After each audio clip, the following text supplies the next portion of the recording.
जिल्ह्यात अध्यक्षासाठी 13 तर सदस्यांसाठी 237 नामांकन दाखल. स्थानिक स्वराज्य संस्था निवडणूक.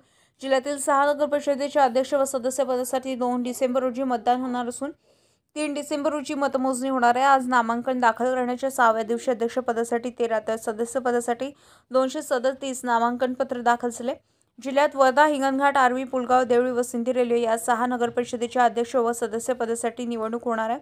यासाठी आज 16 नोव्हेंबर रोजी वर्धा नगर परिषदेच्या सदस्यपदासाठी 60 नामांकन पत्र, हिंगणघाट नगर परिषदेच्या सदस्यपदासाठी 83 नामांकन पत्र, आर्वी नगर परिषदेच्या सदस्यपदासाठी 21 नामांकन पत्र, देवळी नगर परिषदेच्या सदस्यपदासाठी 22 नामांकन, पुलगाव नगर परिषद सदस्यपदासाठी 43 नामांकन पत्र, सिंधी रेल्वे नगर परिषद सदस्यपदासाठी 8 नामांकन पत्र दाखल. तसेच हिंगणघाट नगर परिषदेच्या अध्यक्षपदासाठी 3 नामांकन पत्र, पुलगाव नगर परिषद अध्यक्षपदासाठी 4 नामांकन पत्र, वर्धा नगर परिषद अध्यक्षपदासाठी 4 नामांकन, देवळी नगर परिषद अध्यक्षपदासाठी 2 नामांकन असे एकूण 13 नामांकन पत्र दाखल झाले असं नगरपालिका प्रशासनानं 16 नोव्हेंबर रोजी सायंकाळी 7 वाजताच्या सुमारास कळवले.